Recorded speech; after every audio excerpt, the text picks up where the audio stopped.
les presento también el saludo del viceministro de Justicia y el director general de Justicia y Libertad Religiosa, el doctor Alex Rueda Borrero. Está hace poco menos de un mes con nosotros, muy interesado, trabajando estos temas también, y tenemos una alianza allí para seguir impulsando los temas de la Dirección General de Justicia y Libertad Religiosa. Justamente el día de hoy nos convoca el trabajo o la difusión del marco normativo sobre libertad religiosa.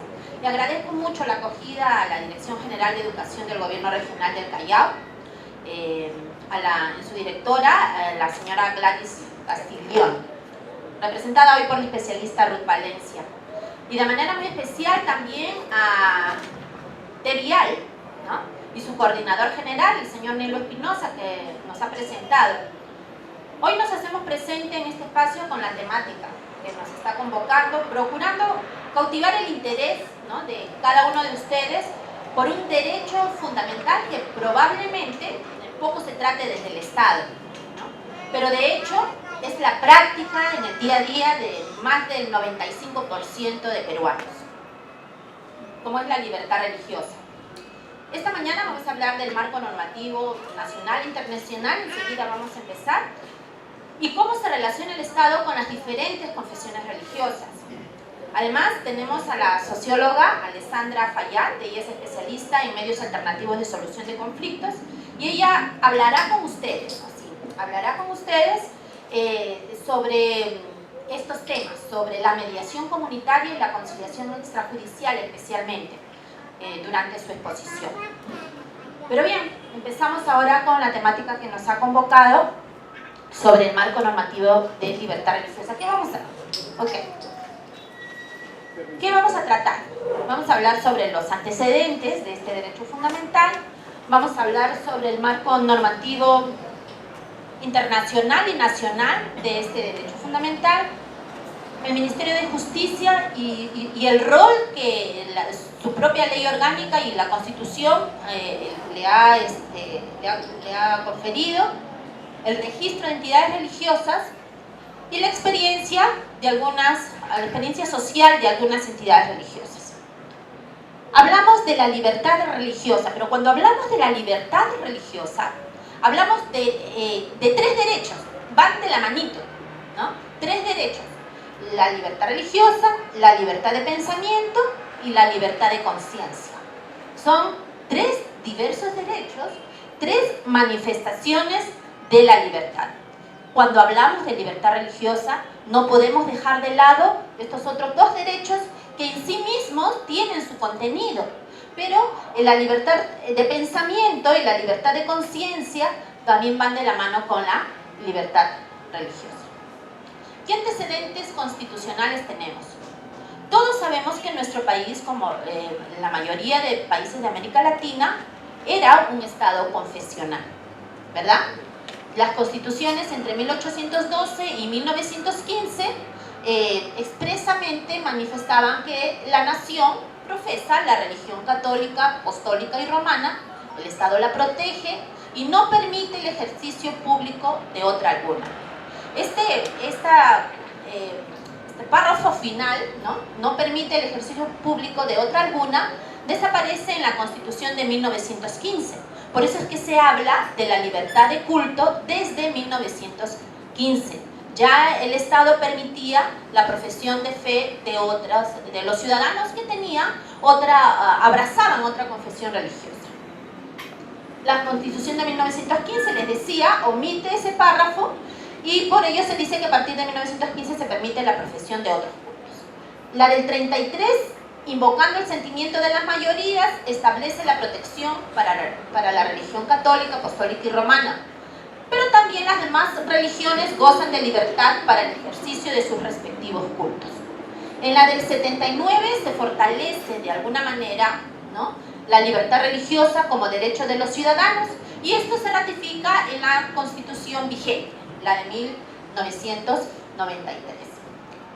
Bueno, el contenido de este artículo, el artículo 2 de la Constitución de 1993, establece que toda persona tiene derecho a la libertad de conciencia y de religión. Les decía, libertades van de la mano. No hay persecución por razón de ideas o creencias. El ejercicio público de todas las confesiones es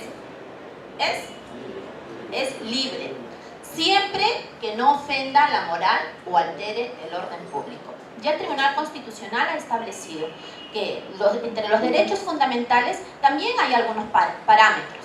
Entonces, el parámetro de la libertad religiosa es que no ofenda a la moral o altere el orden público.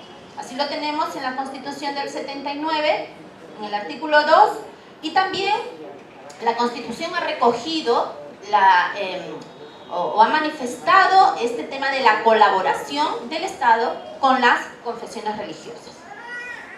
Se establece que dentro del régimen de independencia y autonomía del Estado, y en este caso de la Iglesia Católica, el Estado le reconoce como un elemento importante en la formación histórica, cultural y moral del Perú y le presta su colaboración.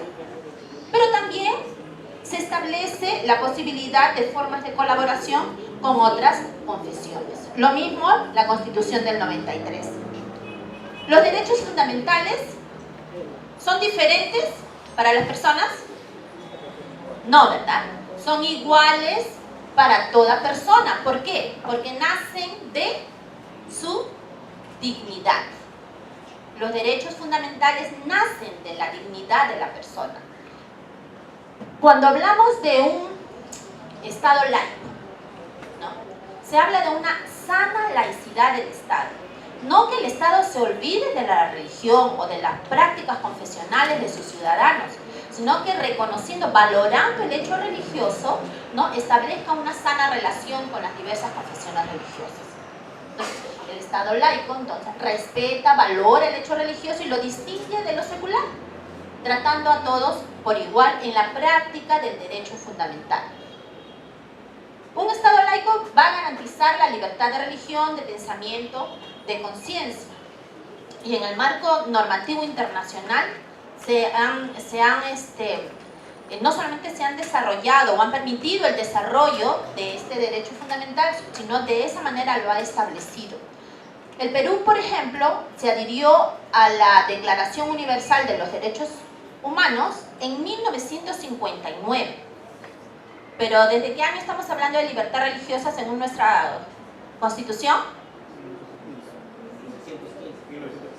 La libertad de culto.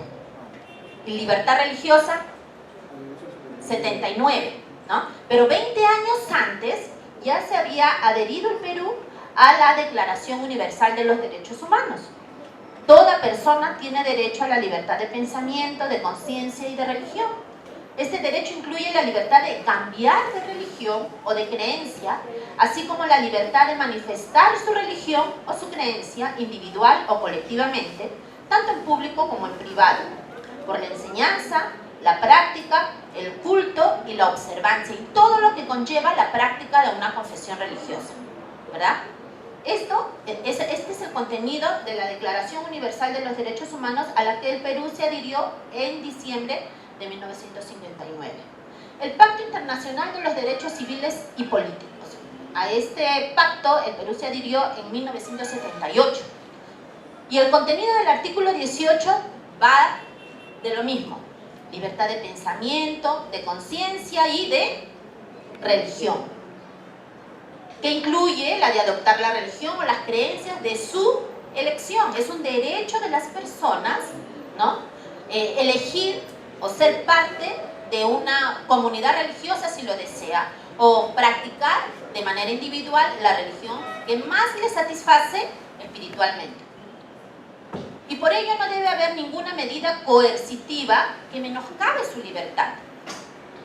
Esa libertad se sujeta únicamente a las limitaciones prescritas por la ley que sean necesarias, y nuestra Constitución ya lo ha establecido, ¿no?, que alteren la moral o el orden público. En 1981, la Asamblea General de la ONU aprobó la Declaración sobre la eliminación de todas formas de intolerancia y de discriminación basados en religión o creencia. Esta es la única norma internacional expresamente que determina o señala o demanda a los estados a promover la comprensión, la tolerancia y el respeto de todas las cuestiones relacionadas con la libertad religiosa. En estos artículos, son 8, manifiestan la convicción respecto a que la libertad de religión o de convicciones debe más bien contribuir a la realización de las sociedades, ¿no? La eliminación de las ideologías o prácticas del colonialismo y de la discriminación, incluso la discriminación racial, ¿no? Otra norma de nivel internacional es el acuerdo suscrito entre el Perú y la Santa Sede en 1980. Debo mencionar que Perú, todos sabemos, desde la colonia, era confesional, ya lo hemos dicho, pero tenía un sistema de patronato, así se denominaba, la estrecha colaboración que mantenía el Estado Vaticano, la Iglesia Católica, con el Estado peruano. En la medida que las normas internacionales sobre libertad religiosa y la adhesión a estas normas internacionales del Perú y de otros países de América Latina, entonces demandó que se establezca un marco normativo de colaboración que pueda permanecer en el tiempo, ¿no? Ya el sistema de patronato ya había quedado en el tiempo también, ¿no? Por el tema de la colonia. Pero precisamente el acuerdo con la Santa Sede delimita, ¿no?, el rol en las autonomías de ambas, de la Iglesia y del Estado, el rol de cada una y la forma de colaboración del Estado.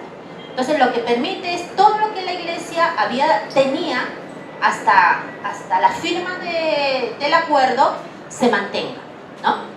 Entonces, mediante el decreto 23.146 en 1980 se deroga el decreto dictatorial de 1880, o sea, 100 años antes se tenía el sistema de patronato concedido por la Santa Sede a los reyes de España desde el tiempo de la conquista de América. El acuerdo entre la Santa Sede y la República del Perú reemplaza el sistema de patronato, como ya lo hemos dicho, y garantiza la estabilidad de las condiciones históricas y la colaboración existente entre la Iglesia y el Estado peruano. ¿En consideración a qué? A la creencia religiosa de la mayoría de los ciudadanos peruanos, y le dota de personería y capacidad jurídica pública a la Iglesia Católica. Entonces, la condición de la Iglesia Católica es de derecho público a partir de esta norma. Cuando hablamos del derecho a la libertad religiosa, estamos hablando de una naturaleza que puede ser individual, puede tener una manifestación colectiva, se da en el espacio público o se da en el espacio privado. El marco normativo desarrolla las relaciones, como han visto, entre el Estado y, en este caso, por lo que hemos visto también, con una entidad, una comunidad, un Estado en este caso, porque el Estado Vaticano es reconocido como tal, ¿no? Pero el derecho es de las personas. La libertad religiosa, ya hemos dicho, es un derecho reconocido. La práctica implica la práctica de una religión determinada, ¿no? Ninguna norma le va a decir a señor Nilo Espinosa la religión que debe adoptar, por ejemplo, ¿no? Estamos hablando de esa capacidad de elegir. Ya el Tribunal Constitucional, mediante la sentencia recaída en el expediente que ven allí, el 6111, ha definido o ha establecido que la libertad religiosa supone la capacidad para autodeterminarse, ¿no? Cada persona en su formación o la enseñanza que pueda recibir, o la influencia de la familia, o las convicciones que pueda llegar de manera personal en su ser interior, pertenecen a él, a su ser interior precisamente. Se autodetermina de acuerdo con sus convicciones y creencias en el plano de la fe religiosa. Allí el Estado no puede intervenir. El Estado puede establecer relaciones con las entidades, o sea, con aquellas que son conformadas por los individuos, pero en la práctica de cada persona, en la práctica religiosa, el Estado no puede intervenir. así como para la práctica de la religión en todas sus manifestaciones, sean individuales o colectivas, tanto públicas como privadas, con libertad para su enseñanza, culto, observancia y cambio de religión. Esto en concordancia con lo que ya ha establecido la Declaración Universal que ya mencionamos. Entonces, ¿qué es lo que tenemos en el marco normativo nacional reconociendo la libertad religiosa? Ya dijimos que el Estado no interviene en la decisión individual de los ciudadanos. Por ende, los ciudadanos pueden adherirse o no, pueden profesar una confesión religiosa o no. Es derecho de las personas también decir que no profesan, que no pertenecen a ninguna comunidad religiosa. Es su derecho. En el ámbito del derecho colectivo, del ejercicio colectivo de la libertad religiosa, ya va de la mano, en el caso de las comunidades religiosas no católicas, de otro derecho fundamental, que es la libertad de asociación, ¿no? Entonces, en el Perú, en relación con las entidades religiosas no católicas, ya hablamos de dos derechos fundamentales que van de la mano: el derecho a la libertad religiosa y el derecho de asociación. Entonces, son dos derechos fundamentales. Todas las comunidades religiosas no católicas se encuentran entonces en el Perú en el ámbito del derecho privado. En el ámbito del derecho privado. Por ende, derecho de asociación pueden constituir asociaciones con fines religiosos, ¿no? Las confesiones religiosas propiamente dichas, las organizaciones misioneras o las federaciones o uniones de confesiones, ¿no? ¿Estamos? Pueden preguntar si es que en algún momento les requieren que se les aclare algún punto. Pero bien, tenemos de alguna manera identificadas las formas como el derecho a la libertad religiosa en forma colectiva se va visualizando en el país por medio de asociaciones civiles. Entonces, la libertad de religión comporta, entre otros, algunos derechos derivados. Por ejemplo, formar parte de una determinada confesión religiosa, que ya lo mencionamos. Y así tenemos en el Ministerio de Justicia un registro de entidades religiosas no católicas, y en este momento tenemos 131, que enseguida también les voy a mostrar. Creer en el dogma y la doctrina propuesta por dicha confesión, manifestar pública y privadamente las consecuentes convicciones religiosas, es su derecho, ¿no? Compartir es su derecho el proselitismo, ¿no? Todas las confesiones religiosas tienen el mismo derecho, ¿no? Allí, por ejemplo, no hay convenio que tenga que intervenir. Es derecho de las personas a profesar la confesión religiosa que más les satisface espiritualmente, por ende, tienen derecho al proselitismo también. Practicar su culto y sus ritos religiosos, los que han aprobado. Pocas veces hay una manifestación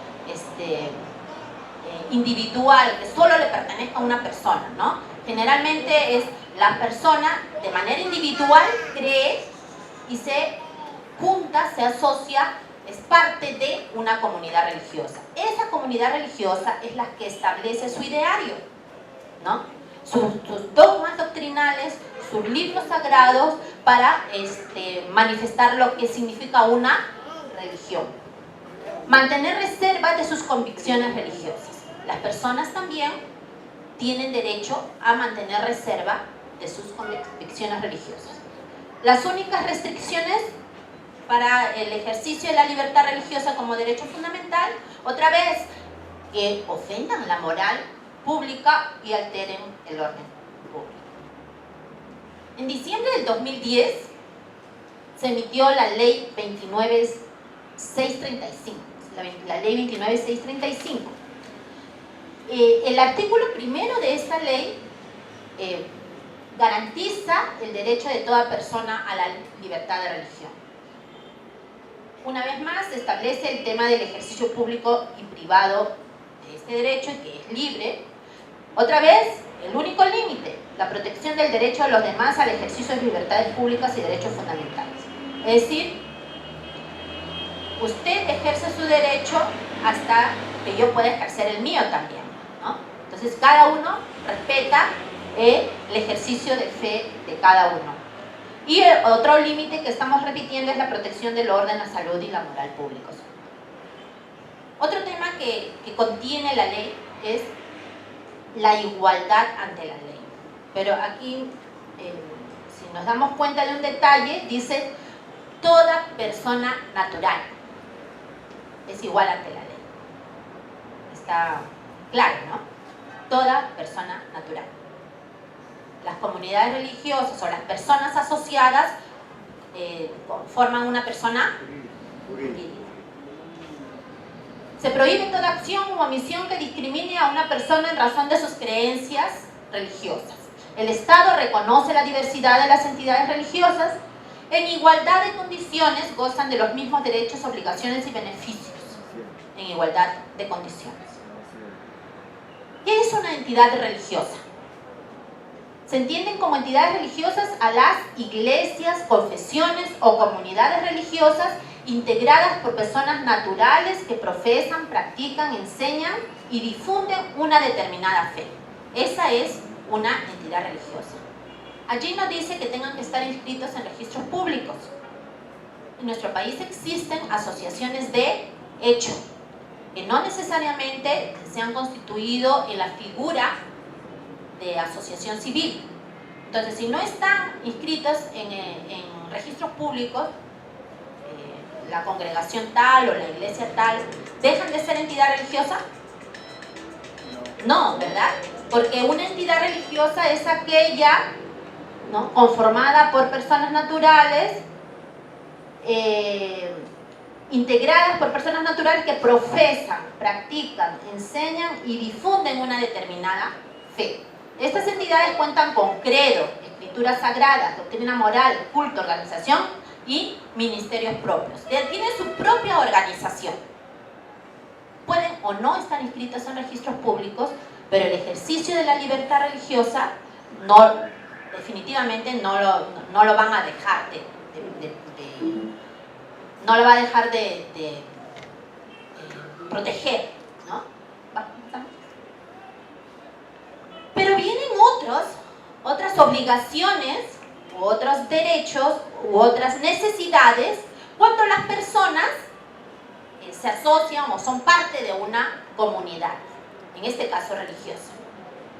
No hay problema con el ejercicio de su derecho fundamental de libertad religiosa si no asumen una personería jurídica.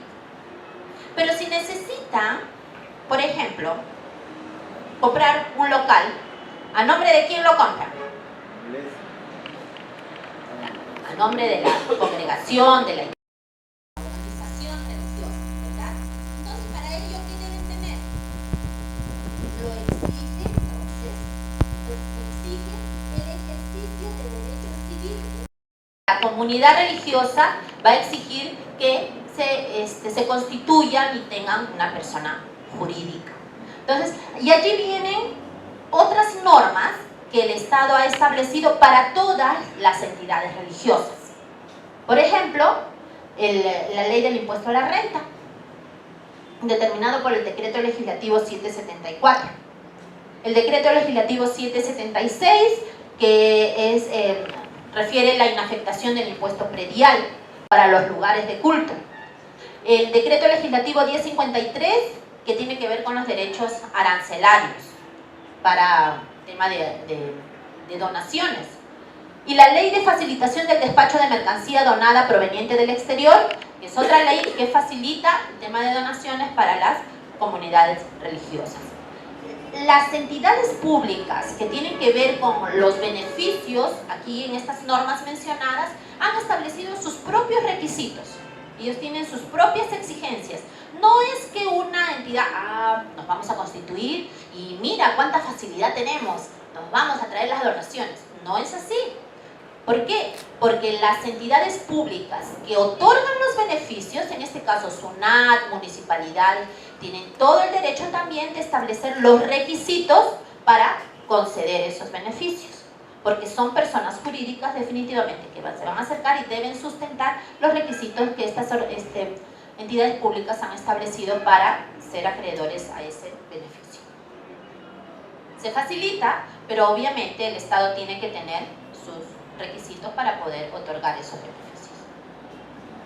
El Ministerio de Justicia y Derechos Humanos, ¿cuál es el rol, en todo caso, en esta relación, en esto que apareció en el 2003, apareció en el peruano una norma que creaba un espacio, ¿no?, para el tratamiento del Estado con las diferentes confesiones religiosas? Lo que no significa que a partir que aparezcan aquí recién se otorguen los beneficios. Los beneficios que les mencionaba están contenidos en normas que tienen más de 30 años, ¿no? El Ministerio de Justicia, esta es su estructura, tiene respecto al tema de la libertad religiosa y la relación del Estado con las confesiones religiosas, ¿no? En todo caso tendría dos normas: la Ley de Organización y Funciones y la Ley de Libertad Religiosa. La Dirección General de Justicia y Culto se denominaba hasta hace año y medio, ahora es Dirección General de Justicia y Libertad Religiosa, ¿no? Cuenta con dos unidades: la Dirección de Asuntos de la Iglesia Católica y la Dirección de Asuntos Interconfesionales. La Dirección de Asuntos de la Iglesia Católica hace lo suyo, y hablamos de un acuerdo, ¿no?, de nivel internacional, hace lo suyo porque hay compromisos que el Estado peruano ha adquirido con la Iglesia, ¿no?, a partir de este acuerdo. Así que hay asuntos administrativos que se establecen o se desarrollan en la dirección que les comento. Y la Dirección de Asuntos Interconfesionales tiene tres funciones identificadas, que es la que coadyuvar al fortalecimiento de la libertad religiosa como derecho fundamental, se constituye en el nexo relacional del Estado con las diferentes entidades religiosas no católicas y es la encargada del registro de entidades religiosas. ¿Y por qué solo con las entidades religiosas no católicas? Se estableció esto cuando se creó el registro. O sea, se tenía que pensar, ¿y cómo identificamos quiénes son las comunidades religiosas que operan en el país? Entonces es que se creó este registro en el año 2002. Y la norma que crea el registro establece claramente que es para las entidades religiosas no católicas. ¿Qué más hacemos en la Dirección de Asuntos Interconfesionales? Certificamos la titularidad de los representantes legales de las entidades religiosas de las inscritas ante otras entidades públicas. Por ejemplo, con el tema de visas para religiosos extranjeros, ¿no? Migraciones tiene este requisito y ellos son los encargados, ¿no?, del Ministerio del Interior, es el encargado de la seguridad nacional. Así que ellos tienen como requisito que si algún extranjero ingresa como religioso, debe pertenecer a una comunidad religiosa inscrita en el Ministerio de Justicia. Brindamos orientación a las diferentes entidades religiosas o a las personas que de pronto manifiestan alguna discriminación por causa de religión. El registro, ya les digo, el Decreto Supremo 003 del 2003 lo crea. En el 2010 se denominó Registro Nacional de Confesiones y Entidades Religiosas, hasta que en diciembre sale la ley, que es Registro de Entidades Religiosas. El reglamento es del año 2016. ¿Cuántas tenemos inscritas? Tenemos un registro entre el 2003 y el 2010, antes de la ley. Llegamos a 158. Ese registro se denominó Registro de Confesiones Diferentes a la Católica, así se denominó. A partir del 2010 se llama Registro de Entidades Religiosas, pero el reglamento vigente data de julio del 2016. Así que recién desde diciembre del 2016, muchas de las que estuvieron inscritas se han reinscrito y hay algunas nuevas que se están inscribiendo. Ahorita solo tenemos 131. Su origen. Las que tenemos inscritas tienen un origen religioso, como vemos allá en el cuadro: judío, budista, oriental, islámica, bahá'í, Krishna, la comunidad de los esenios se ha inscrito también, está la ortodoxa, evangélica, anglicana, la Iglesia de Jesucristo de los Santos de los Últimos Días, adventistas, testigos de Jehová. Todas suman 131. Hay una importancia social de las entidades religiosas y el punto de encuentro con el Estado es el bienestar común, ¿no? Así que por ello el Estado ha establecido una gama de normas para facilitar la labor social que realizan las entidades religiosas. En efecto, o la frase o el mandato que unifica a la mayoría de entidades religiosas es el ama a tu prójimo como a ti mismo. ¿Cómo se demuestra? Diciéndole nada más Dios te ama. Se efectiviza, ¿no? Se efectiviza con actos, ¿verdad? Entonces, el Estado ha comprendido eso y por eso ha establecido diversas normas que facilitan el accionar social de las diferentes confesiones religiosas. Conocemos, por ejemplo, grandes organizaciones como Cáritas, de la Iglesia Católica, ¿no? O ADRA, de la Iglesia Adventista, o la prolija labor social que también realiza la Iglesia de Jesucristo de los Santos de los Últimos Días, o la iglesia de repente a la que usted pertenece y con todos los aportes que hace de su congregación se va a ayudar a una familia que está en extrema necesidad, ¿no? Esa es la labor que realizan. Todas tienen unas características que nosotros hemos identificado de esta manera. Desarrollan un ideario confesional, fomentan la solidaridad y la unión familiar. No encontramos a ninguna entidad religiosa que diga, pues, oye, está bien, tú divórciate nomás, o está bien, maltrata a tu esposa. Jamás va a haber eso, ¿no? No se trabaja eso. Fomentan la solidaridad y la unión familiar. Cuentan con una organización local que administra el recurso humano y logístico en base a sus principios. Y consideran que las iniciativas dirigidas a la asistencia y desarrollo social provienen de su confesión, de su fundamento confesional.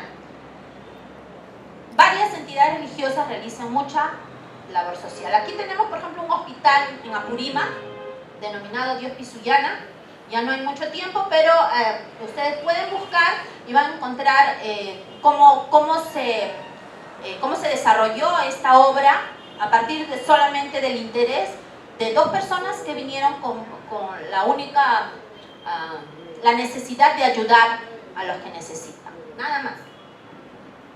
El aporte de las entidades religiosas a la sociedad las determina, las identifica, más allá de su propia comunidad, ¿no? Aquí las Hermanas de la Caridad, ¿no? de la Iglesia Católica, la misión suiza en Pucallpa, aquí estuvimos justamente cuando estaban, nosotros verificamos también la existencia de las comunidades religiosas que se inscriben en nuestro registro, cuando estaban implementando un pozo de agua con elementos que habían importado, habían venido donados por algunas empresas de Suiza y los estaban implementando en los lugares más lejanos, donde el Estado no llega. La Iglesia de los Mormones también realiza una importante labor social con elementos que tienen que ver con, para personas con discapacidad. Avanzamos. La Sudamerican Mission. Donación de sangre también es otra tarea que hacen en la iglesia. Aquí vamos a ir pasando. Queremos conocer más sobre la relación del Estado con las diferentes confesiones religiosas. Los invito a ir a la página web del Ministerio de Justicia. Van a encontrar allí un link donde puedes ir pasando. Relacionado a la libertad religiosa en el Perú y el registro de entidades religiosas. Tenemos una cartilla que instruye, que comparte los criterios con los que se trabaja. Tenemos las normas, todas las normas que les he mencionado. Tenemos unos formatos para los que conocen comunidades religiosas que no están inscritas. Si cumplen los requisitos, van a poder inscribirse. Se entrega un certificado que le va a facilitar. O sea, no necesita el certificado para poder ir a una sede de la municipalidad, ¿no? Si es una iglesia, si es una comunidad religiosa, pero sí le va a facilitar. Si aparece en su expediente para, por ejemplo, la inafectación del impuesto predial, La ley no ha establecido que tengan que estar inscritos en el Ministerio de Justicia. Es para todas las entidades religiosas, inscritas o no. Pero definitivamente va a identificar mejor a una comunidad religiosa que parezca inscrita en el Ministerio de Justicia. Hemos dicho que el Perú, desde el inicio, es un país con una rica diversidad intercultural, pero también religiosa, ¿no? Las manifestaciones religiosas, por ejemplo, de la selva o de la sierra, son muy ricas, ¿no? Nosotros en los colegios, la idea es que los alumnos, que los jóvenes, que los niños conozcan esas manifestaciones religiosas, ¿no? El conocimiento no solamente va a aumentar el conocimiento, sino va a aumentar el respeto por esas manifestaciones pluriculturales, ¿no? Y nosotros, había una foto anterior, nosotros tenemos reuniones con representantes de diversas comunidades religiosas por un tema de las normas, por un tema de actividades. Eso va a ayudar para fortalecer el lazo entre el Estado y las comunidades religiosas, que es simplemente el bienestar común. Yo soy padre de familia, pero también pertenezco a una iglesia, pertenezco a una institución. Quería hacer un par de consultas. Una, usted mencionó varias veces sobre lo que es libertad religiosa. Podemos hablar de igualdad. Creo que hay mucha diferencia entre libertad religiosa e igualdad religiosa. Porque leyendo un poco el artículo sobre lo que es la libertad religiosa, se mantiene todavía, como se lo ha dicho también, digamos, concordato, esta ley que tiene el Estado para con la Iglesia Católica, la cual no ha suprimido, no ha cambiado ni ha variado en nada, y que también le sigue dejando otros beneficios a la Iglesia Católica sobre lo que es en relación a sueldos para igual, otras cosas más, como también la exoneración de impuestos e incluso algunos beneficios con relación a servicios y demás. No es lo mismo para las iglesias que no son católicas. Entonces por ahí quizás hablar de libertad, pero no de igualdad. Lo otro, quería preguntarle qué sucede en el caso de una institución que no es católica, pero que tiene colegios confesionales. Y ¿qué sucede en este caso? Usted ha mencionado que internamente esta es una entidad religiosa que tiene sede por sus propios principios y que ya están fundamentados en su constitución y reglamento o estatuto que tenga. ¿Qué sucede cuando hay una entidad religiosa que tiene ahora colegios con una provisión social?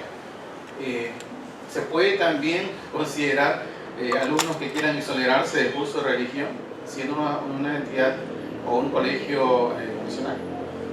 Respecto a la exoneración del curso de religión, el artículo 8 de la ley dice expresamente: las instituciones educativas en todos sus niveles y modalidades respetan el derecho de los alumnos a exonerarse de los cursos de religión por motivos de conciencia o en razón de sus convicciones religiosas, sin verse afectado su promedio académico. Sin verse afectado el promedio académico, que era un problema que existía ancestralmente, ¿no? En los casos de los menores de edad, la exoneración procede siempre y cuando así lo expresen los padres o quien tenga la tutela de los mismos. ¿Qué sucede en los colegios confesionales? ¿No? Los colegios confesionales tienen un ideario general. Todo está... en todo lo que hagan van a respirar el ideario confesional. Si el padre de familia ha decidido matricular a su hijo en un colegio confesional, va a conocer o va a saber que todo lo que inspira ese colegio para el tema axiológico, para el tema de la moral, ¿no? Es confesional, ¿no? Nosotros hemos visitado colegios adventistas y ellos les exoneran a los hijos de familias, por ejemplo, de testigos de Jehová, del curso de religión. ¿Por qué? Porque la currícula, de todas maneras, contiene un curso que tiene que ver con religión, con la educación religiosa, ¿verdad? Y el colegio confesional necesariamente establece, no va a dejar de dar, ¿no? Hay otros colegios que son, se les denomina laicos, que no tienen el curso de religión, pero los colegios confesionales necesariamente mantienen en la currícula un curso denominado educación religiosa, y la educación religiosa que imparte el colegio confesional va de acuerdo con su ideario. Los colegios adventistas están exonerando a los hijos de las familias que solicitan esta exoneración. Lo que no quita que si tienen una actividad y tienen una inspiración de acuerdo al ideario confesional del colegio, el niño o el joven no va a participar porque definitivamente estaría bastante aislado. Pero es el derecho del padre de familia de decirle al colegio, de acuerdo a la ley, solicito la exoneración del curso de religión porque mi menor ya recibe una educación religiosa y moral de acuerdo a nuestra confesión religiosa. Es el derecho de la familia, ¿no? O sea, es instituciones, la ley no hace distingo. La ley dice las instituciones educativas en todos sus niveles y modalidades. No hace distingo de si son públicos o privados.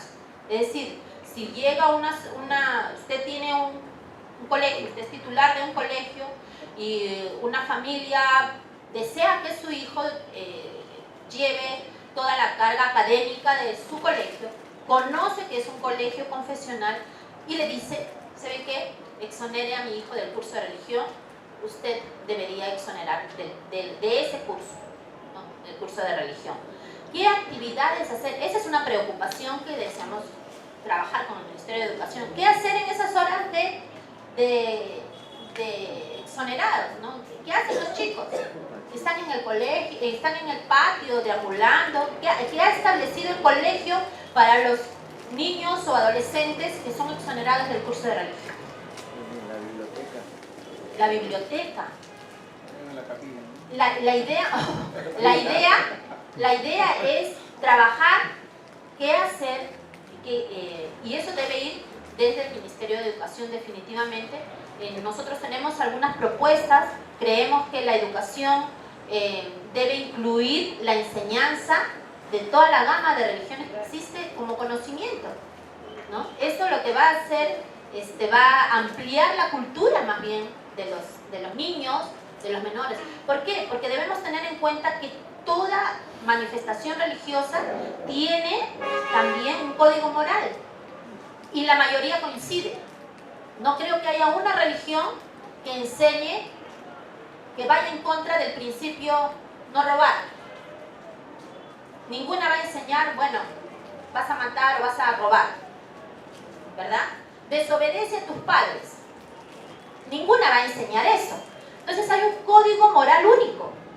Todas las confesiones religiosas tienen un código moral y por eso debemos empezar a hablar de la enseñanza de principios y valores transversales. Ese es el derecho de los estudiantes, la enseñanza de principios y valores transversales más que de dogmas doctrinarios, ¿no? Entonces, y eso va también por colegios adventistas, evangélicos, o hay colegio judío también, ¿no? O colegio confesional católico. La idea es que los jóvenes, los adolescentes, estén arraigados en principios y valores transversales, más que dogmas doctrinarios. En todo caso, lo que la ley ha establecido sí es la exoneración del curso de religión que no afecte su récord académico. Eso es lo que la ley ha establecido. La Iglesia Católica está en cierta manera favorecida por el Estado. Tiene presupuesto, algo conozco, ¿no? ¿Y por qué no se les puede dar esas mismas facilidades a las que no son católicas? Yo tengo dos hijos. Uno ya tiene 18 y el otro tiene 15. Pero cuando eran pequeños, pónganse que tenía 7 años y el otro tenía 9 ya, se llevan 2 años 9 meses. El de 7 años venía, pero ¿por qué a Samuel le dan esto? ¿Pero por qué a Samuel lo otro? ¿No? ¿Y por qué a mí no? ¿No? Y muchas veces el por qué a mí no hace que no veamos los puntos comunes. Las leyes han establecido beneficios para todas las entidades religiosas. la característica particular de la relación Estado-Iglesia Católica es histórica. La Constitución no le ha dado una colaboración particular por ser una confesión religiosa, sino por la presencia histórica, porque llegó primero, ¿no? Por la presencia histórica, ¿no? Y en todo caso tienen una organización única a nivel global. El Estado ha tenido con quién tratar. Imagínense que se pongan todos los pastores, todos los imanes que hay en el país, y los 2.603.000 soles que se le da a la iglesia, que más o menos suman 100 soles o 90 soles para, si es que alcanza para algún párroco, ¿no?, mensual, no va a alcanzar ni 2 soles para todos los líderes religiosos que existan de todas las diversas comunidades religiosas. Entonces, de pronto no va por allí el tema. De pronto hay comunidades religiosas que emergen o que se fortalecen en el tiempo y por sus propios, por el aporte de sus propios feligreses, ¿no? Tenemos organizaciones muy fuertes. La Iglesia Adventista es muy fuerte y no recibe un sol del Estado. La Iglesia de Jesucristo de los Santos de los Últimos Días es muy fuerte, no recibe un sol del Estado. Las Asambleas de Dios del Perú, que es una organización evangélica también con arraigo nacional, no recibe un sol del Estado y también tiene presencia a nivel nacional. ¿Qué es lo que ha hecho el Estado? Ha emitido normas que facilitan la labor social que puedan realizar. Por ejemplo, la inafectación del impuesto predial es para todas, no es solo para la Iglesia Católica. Otra cosa es que funcionarios públicos lo hayan comprendido así. ¿Por qué? Por el antecedente, pues. Porque primero estaban los templos de la Iglesia Católica.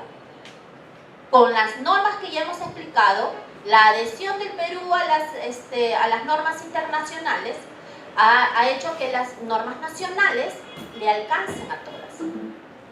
¿Entienden? Entonces, el acuerdo con la Santa Sede, por ejemplo, no ha sido el punto de partida para la inafectación del impuesto predial. No dice, cuando sale el decreto legislativo 776, no dice se inafectan los templos de la Iglesia Católica. No dice eso. Dice la inafectación es favorable para todas las entidades religiosas. Entonces sí hay beneficios. Lo que pasa es la manera de sustentar. La Iglesia Católica tiene una representación única. La Iglesia Evangélica, ¿cuántas representaciones tiene? ¿Cuántas denominaciones son evangélicas?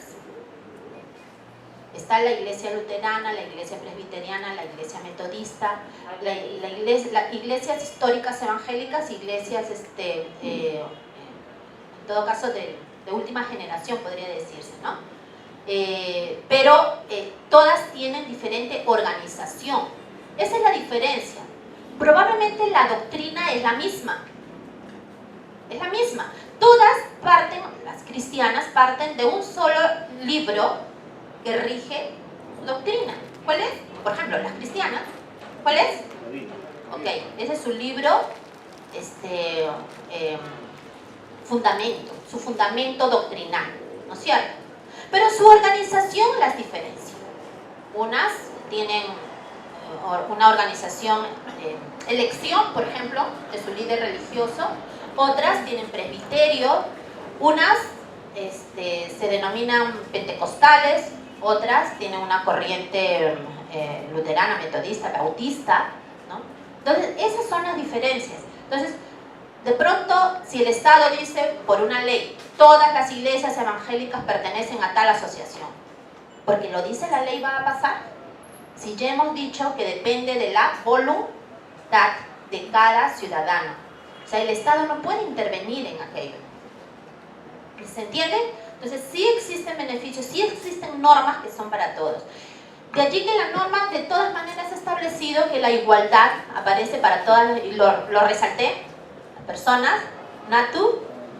Las entidades, de todas maneras, hay alguna diferencia por el nivel de normas que rige esas relaciones. La Iglesia Católica está en el ámbito del derecho público y las demás confesiones religiosas están en el ámbito del derecho privado. Pero también deben verle el lado favorable, ¿no? Tienen dos derechos fundamentales, ¿no? Dos derechos fundamentales que confluyen, como está el derecho de asociación. La Iglesia Católica hay una sola organización, es única, es potente, pero es una sola. O sea, el párroco de un distrito no puede hacer lo que a él le parece, porque tiene una estructura a la que respetar. Lo mismo sucede con cada organización, pero pequeña, en pequeño, ¿verdad? Y no se puede denominar, por ejemplo, la Unión Nacional de Iglesias Evangélicas es UNICEF. UNICEF, la otra es el Concilio Nacional Evangélico del Perú. Son federaciones, pero también son asociaciones. O sea, no hay una norma en el Perú que establezca que tal o cual está por encima de las otras. Todas son asociaciones, todas conformadas por personas naturales, todas con un código o un tema doctrinal, de credo, como dice la ley. Entonces, todas en ese sentido son iguales a la ley. Ahí está la diferencia. Las entidades religiosas buscan el bien del prójimo, ¿verdad? Claro. Y se autosostienen, tienen aportes, pero la SUNAT o las entidades que fiscalizan eso no tendrán en algún momento problemas, o cómo puede ayudar el Estado para que esos ingresos que son regulares para autosostenerse no vayan a ser observados o algo así por el estilo. No, la ley ha establecido la inafectación y la exoneración del impuesto a la renta, por ejemplo. Pero todo debe ser sustentado. O sea, muchas asociaciones, no solo las entidades religiosas, están exoneradas del impuesto a la renta. Los partidos políticos también, ¿no? El tema está cómo se sustenta y la transparencia, obviamente, para el manejo de esas cuentas, en todo caso, ¿no? Muchas veces nos ponemos a pensar en el equipo, ¿no? ¿Cómo es posible que trabajando con principios y valores, las propias organizaciones transgredan esos principios y valores en cosas tan fundamentales, ¿no? Como es la afectación del derecho a la libertad de otro, o como es si enseña en su agrupación, por ejemplo, el tema de ser transparente, a rendir cuenta, cómo es que los líderes religiosos no le rinden cuenta a quienes proveen el sostén de esa organización. O sea, la rendición de cuentas debe ser un principio enseñado también, un principio, un valor que también debe establecerse en todas las agrupaciones, en este caso en las comunidades religiosas. La transparencia que se le exige a las autoridades políticas debe ser una práctica también en las organizaciones religiosas. Hay una ley que puede uno exonerarse del curso de religión, ¿no? Y si por sus convicciones el estudiante, por sus convicciones religiosas, no puede participar en danzas, que por medio se lleven el curso de arte, ¿no? En los colegios, ¿hay alguna ley que pueda ampararle para no participar? El respeto por la libertad religiosa conlleva al respeto por la práctica religiosa. Entonces, por ejemplo, la Iglesia Adventista tiene como día sagrado el día sábado, que va desde las 6 de la tarde del día viernes, ¿no? Hasta las 6 de la tarde del día sábado. Hay jurisprudencia, incluso en el ámbito laboral me refiero, que un médico de salud, él ya había declarado que era adventista, en varias gestiones le habían considerado no trabajar el día sábado porque lo conocían que él era adventista. Por su práctica religiosa, lo observaba el sábado y no trabajaba. Pero sí trabajaba el domingo y sí trabajaba el feriado. Se lo podían ubicar en un cronograma laboral en cualquiera de esos días. Pero viene otro gerente y dice, ¿qué corona tiene este doctor? ¿No? Que empiece a trabajar sábado también. Él demanda, ¿no? Y llega el caso hasta el Tribunal Constitucional, y el Tribunal Constitucional, hay una jurisprudencia muy conocida al respecto, le ordena a Salud que en el marco del respeto por el antecedente, ahora de pronto ahí hay dos situaciones, dos maneras de ver, ¿no? El antecedente era que él ya tenía tiempo trabajando, laborando sin que le hayan tocado el sábado. Ese era el antecedente, ¿no? Y lo otro es, ¿realmente le respetaron el derecho a la libertad religiosa o respetaron el antecedente? O sea, Salud podía trabajar tranquilo, podía atender a todos sus pacientes sin que este médico trabaje el sábado, porque lo ubicaban en otro cronograma. Entonces, lo que sale de esta sentencia, porque hace un análisis también de la libertad religiosa, es el respeto de la práctica y de los contenidos, en este caso, de la religión que profesaba este médico. En cuanto a estos temas, pues tendrían que hablar con el profesor o con la profesora o con la dirección. Si ya le exoneraron del curso de religión y esta práctica religiosa conlleva a una enseñanza, no, mi hija no baila, no, mi hija no se pone vestidos cortos, por favor, pueden ponerle en otra actividad de arte que no sea el baile. Bueno, ese es un tema ya que va a trabajar el padre de familia con el colegio. Lo importante es que si le exoneraron del curso de religión, ¿qué está significando? Están respetando ese derecho que tiene el padre de invocar la enseñanza o la práctica o la convicción de su familia, ¿no? Lo demás va a ser consecuencia, creo yo, ¿no? Si no le van a poner nota en arte porque no se presentó al baile, entonces de pronto sí sería obligación de los maestros, de la dirección, establecer otras formas de evaluar este curso, ¿no? Para ser una entidad religiosa, dentro de lo que señala lo que hemos mencionado, es necesario, entre los requisitos, estar inscritos en el registro como entidad civil, ¿verdad? Asociación civil al menos. Quiere decir que, ¿qué sucede con esta organización que pasa ahora a ser una entidad religiosa? Continúa siendo una asociación civil y se sigue rigiendo bajo lo que la ley sobre asociaciones civiles señala. ¿Y cómo está normada la parte de entidad religiosa? Porque hay otros beneficios como entidad religiosa, como son el tema de formación, incluso estudios o titulación a nombre del Estado por ser entidad religiosa y otras más. ¿Me puede explicar un poquito hasta qué punto ha avanzado sobre lo que es entidad religiosa? Para inscribirse en el Ministerio de Justicia necesita tener una personería jurídica que demuestre que son eso, hoy están inscritos en registros públicos. ¿Cuál es el contenido de los estatutos inscritos en registros públicos?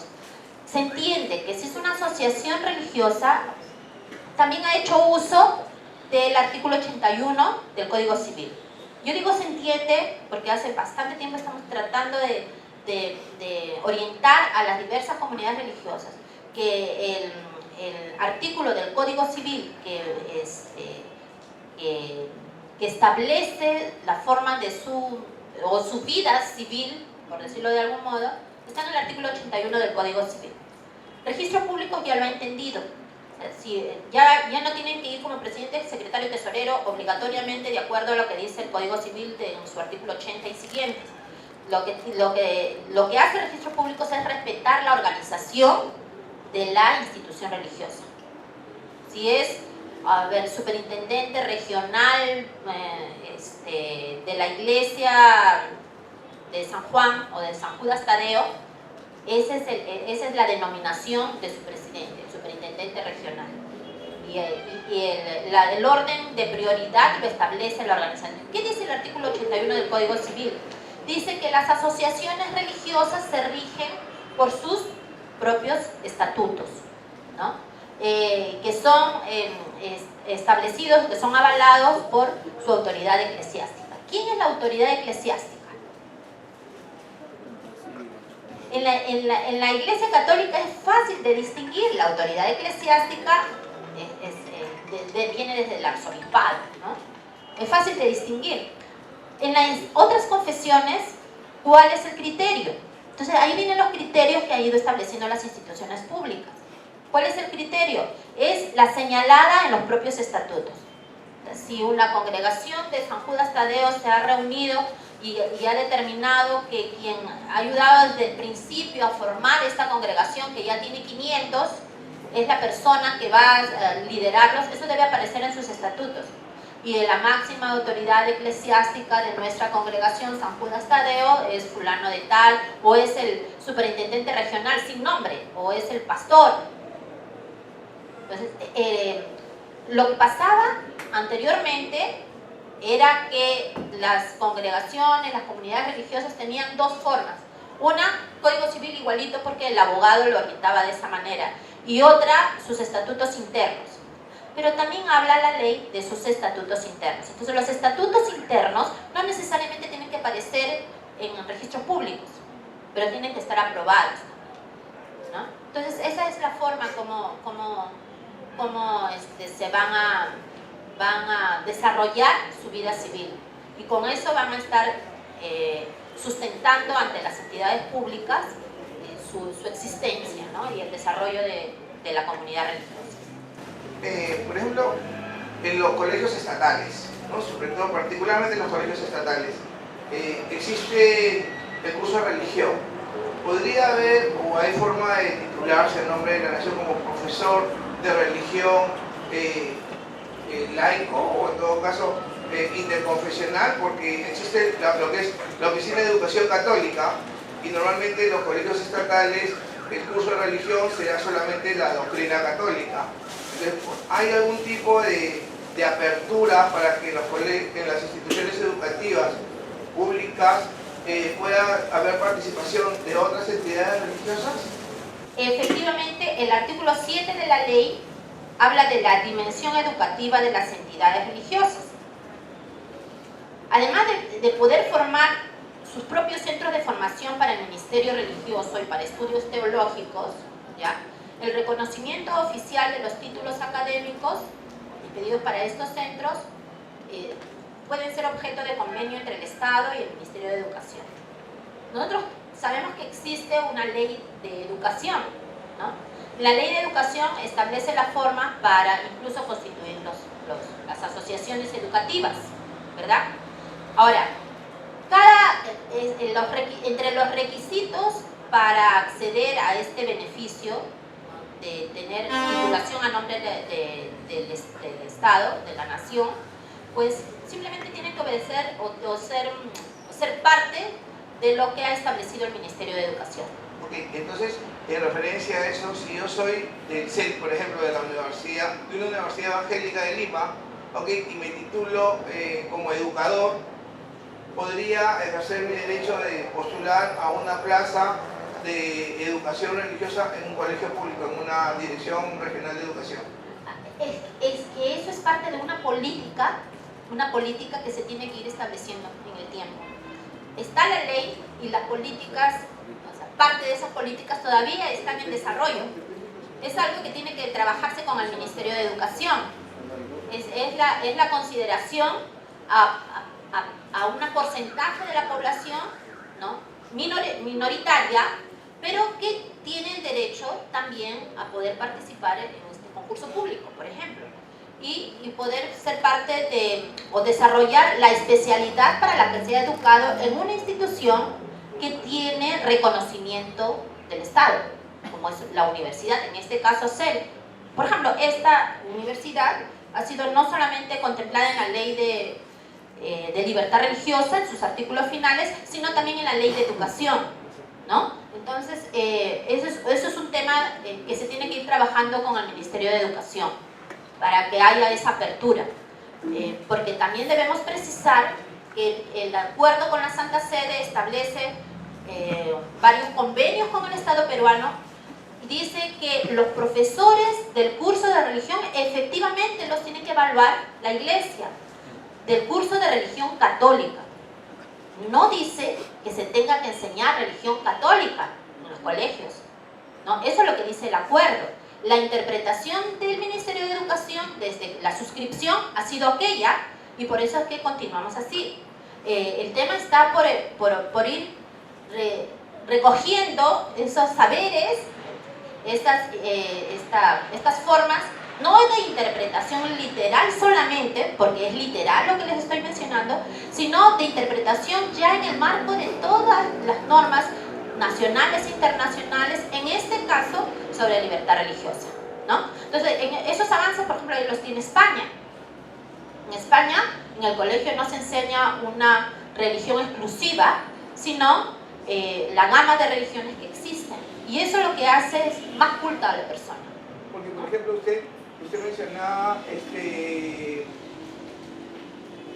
los ejes transversales. Así es. Entonces, en educación religiosa yo puedo enseñar no robar, pero no necesariamente tengo que enseñar el culto al Señor de los Milagros, ¿no?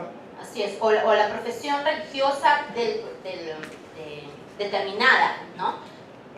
Los valores y principios transversales es parte de una política que el Estado también tiene que ir implementando, ¿no? Pero todavía todo eso es un proceso. Entonces nosotros estamos desde este espacio procurando también establecer esas pautas y tenemos el anhelo de en algún momento ver una política pública sobre libertad religiosa, ¿no? Pero todo eso es un proceso. Eso de la libertad pública, por ejemplo, está en los colegios la religión católica porque los profesores son de la religión católica y tienen una organización. Entonces, por ejemplo, si yo como iglesia evangélica o iglesia cristiana, que nosotros tenemos un staff de, por ejemplo, de psicólogos, de personas que queremos enseñar, por ejemplo, autoestima en valores, o queremos también enseñar nuestra doctrina, que ahí he visto que la expresión pública de creencia también es un derecho, pero queremos ir al colegio a hacer un sábado e invitar a todos los alumnos a que también puedan conocer y experimentar esta creencia de nosotros. ¿Es posible o nos dicen no, aquí solamente entran los profesores de religiones y aunque sea en un día sábado, la Iglesia Católica prohíbe al colegio público que existan otras denominaciones que estén enseñando sus creencias, no religión, sino ir un día a enseñar mis creencias en un sábado y convocar al colegio? Eso parece que está prohibido. ¿Cómo yo puedo decir que la ley me ampara, por ejemplo, si es que la ley me ampara? A ver, no existe una prohibición por compartir. Primero hemos dicho que la libertad religiosa es un tema de elección, ¿no? Individual. La manifestación pública también es la suma de la elección de varias personas. El tema de la enseñanza en los colegios, yo creo, en mi opinión, que es costumbre. Es costumbre de la administración pública que así entendió una norma. Repito, el acuerdo con la Santa Sede, no dice exactamente que y todos los colegios públicos se enseñará religión. No lo dice así. Es la interpretación de la administración, de esa manera. Ahora, va a depender del director del colegio que le dé y de la apertura que tenga para poder compartir principios y valores, porque creo que más que enseñar religión, debe enseñarse los principios y valores. ¿De qué adolecen nuestros niños y adolescentes que no tienen formación en casa? O sea, por más que se les enseñe a, no sé, pues a reflexionar en Buda, o a rezar, o a orar, o todas las formas religiosas que existan, por más que se les enseñe una práctica religiosa, si no tienen principios y valores arraigados, que es lo más que se debe enseñar, entonces va a ser difícil su desarrollo moral en todo caso. Por eso que vemos lo que hemos visto recientemente y los vemos todos los días y nos sorprendemos. Por más que ya lo hemos visto ancestralmente, nos volvemos a sorprender porque falta arraigo en principios y valores.